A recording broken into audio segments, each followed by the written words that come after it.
महान वैज्ञानिक होने और देश के राष्ट्रपति बनने के बावजूद एपीजे अब्दुल कलाम में हमेशा एक आम आदमी की जिंदगी जीने की चाहत थी और यही उन्होंने कोशिश की। देखिए उनकी जिंदगी के ऐसे कई किस्से जो उनकी दरियादिली की छाप छोड़ते हैं। डॉक्टर एपीजे अब्दुल कलाम साल 2002 में राष्ट्रपति बनने के बाद पहली बार केरल गए थे। उस वक्त केरल राजभवन में राष्ट्रपति के मेहमान के तौर पर 2 लोगों को न्योता भेजा गया। जानते हैं कौन थे ये दोनों मेहमान? पहला मोची और दूसरा एक छोटे ढाबे का मालिक। दरअसल कलाम काफी दिनों तक केरल की राजधानी तिरुवनंतपुरम में रहे थे। तभी से उनकी सड़क पर बैठने वाले मोची से जान पहचान हो गई थी। उस दौरान अक्सर वो एक ढाबे में खाना खाने जाया करते थे। राष्ट्रपति बनने के बाद भी डॉक्टर कलाम इन्हें नहीं भूले और जब मेहमानों को बुलाने की बारी आई तो कलाम ने उन दोनों को खास तौर से चुना।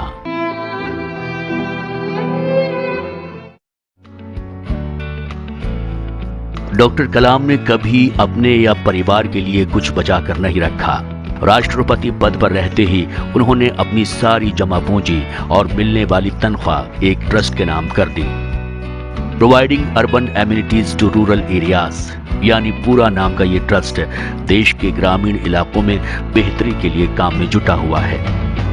अमूल के संस्थापक और देश में श्वेत क्रांति लाने वाले डॉक्टर वर्गीस कुरियन ने इस बारे में डॉक्टर कलाम से पूछा तो उनका जवाब था, चूंकि मैं देश का राष्ट्रपति बन गया हूं, इसलिए जब तक जिंदा रहूंगा सरकार मेरा ध्यान आगे भी रखेगी ही, तो फिर मुझे तनख्वाह और जमा पूंजी बचाने की क्या जरूरत। अच्छा है कि ये भलाई के काम आ जाए।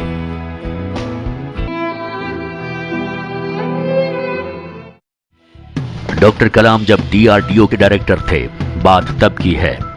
अग्नि मिसाइल पर काम चल रहा था, काम का दबाव काफी था।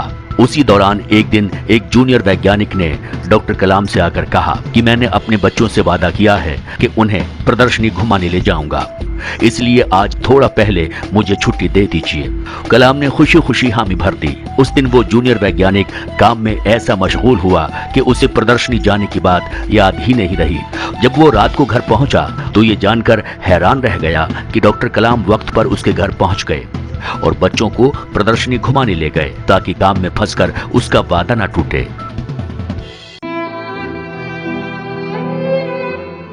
देश के सर्वोच्च पद पर पहुंचने के बाद भी डॉक्टर कलाम को गुरूर कभी छू नहीं पाया था। साल 2013 का किस्सा सुन लीजिए। आईआईटी वाराणसी में दीक्षांत समारोह के मौके पर उन्हें बतौर मुख्य अतिथि आमंत्रित किया गया था। कार्यक्रम में मंच पर 5 कुर्सियां लगाई गई थीं, जिसमें बीच वाली कुर्सी पर डॉक्टर कलाम को बैठना था। लेकिन वहां मौजूद हर शख्स उस वक्त हैरान रह गया जब कलाम ने बीच वाली कुर्सी पर बैठने से मना कर दिया। वजह थी बीच वाली कुर्सी बाकी 4 कुर्सियों से बड़ी थी। कलाम बैठने के लिए तभी राजी हुए जब आयोजकों ने बड़ी कुर्सी हटाकर बाकी कुर्सियों के बराबर की कुर्सी मंगवाई।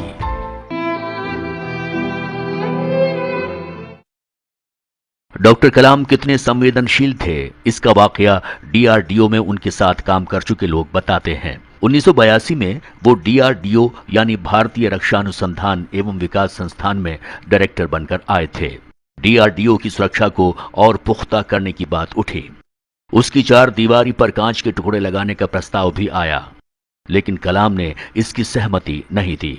उनका कहना था कि 4 दीवारी पर कांच के टुकड़े लगे तो उस पर पक्षी नहीं बैठ पाएंगे और उनके घायल होने की आशंका भी बढ़ जाएगी।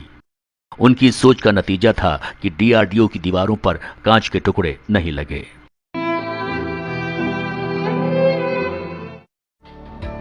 एक बार डॉक्टर कलाम को एक कॉलेज के कार्यक्रम में बतौर मुख्य अतिथि शरीक होना था।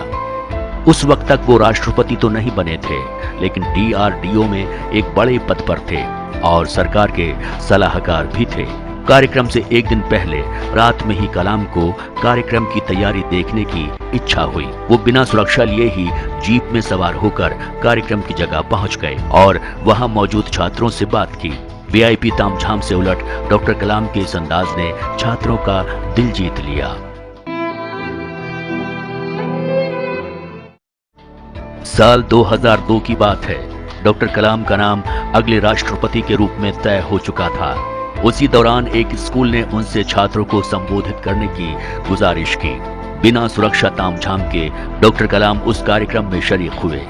400 छात्रों के सामने वो भाषण देने के लिए खड़े हुए ही थे कि बिजली गुल हो गई।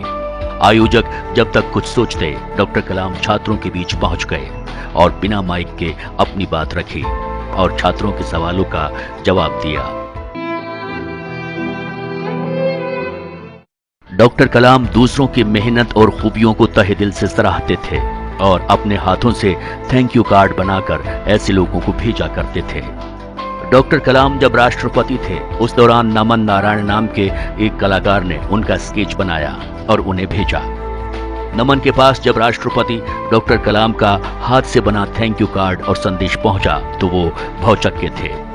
उन्हें उम्मीद नहीं थी कि देश के महामहिम इस तरह दोस्ताना अंदाज में उन्हें शाबाशी देंगे।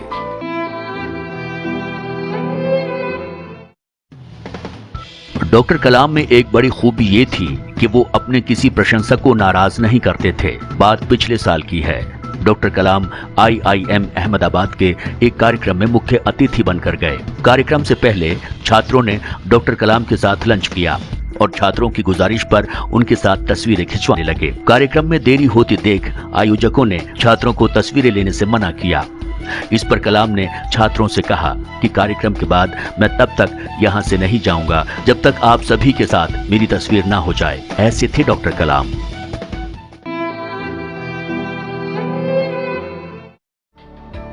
मिलने आने वाले बच्चों को डॉक्टर कलाम अक्सर अपने बचपन का एक किस्सा बताया करते थे। किस्सा तब का है जब डॉक्टर कलाम करीब 8-9 साल के थे। एक शाम उनके पिता काम से घर लौटने के बाद खाना खा रहे थे। थाली में एक रोटी जली हुई थी। रात में बालक कलाम ने अपनी मां को पिता से जली रोटी के लिए माफी मांगते सुना। तब पिता ने बड़े प्यार से जवाब दिया, मुझे जली रोटियां भी पसंद हैं। कलाम ने इस बारे में पिता से पूछा तो उन्होंने कहा, जली रोटियां किसी को नुकसान नहीं पहुंचाती हैं, कड़वे शब्द जरूर नुकसान पहुंचाते हैं। इसलिए रिश्तों में एक दूसरे की गलतियों को प्यार से लो और जो तुम्हें नापसंद करते हैं उनके लिए संवेदना रखो, उनके लिए संवेदना रखो।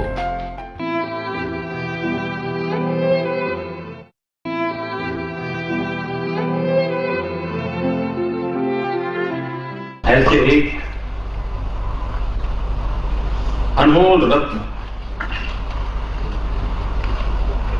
विविध प्रतिभाओं के धनी भारत मां के लाल हमारे बीच नहीं है।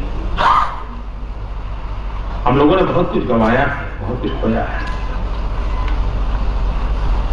लेकिन उनका जीवन हमें प्रेरणा देता रहे, नई पीढ़ी को प्रेरणा देता रहे और जिन सपनों को उन्होंने देखा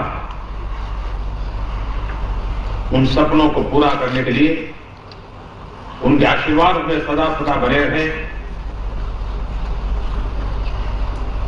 परम शक्ति हमें आशीर्वाद देती रहे और हम उनसे प्रेरणा पाकर के संकल्पबद्ध होकर के उनके पथ चिन्हों पर कुछ न कुछ कदम चलने का प्रयास करें। यही उनके प्रति उत्तम से उत्तम श्रद्धांजलि होगी।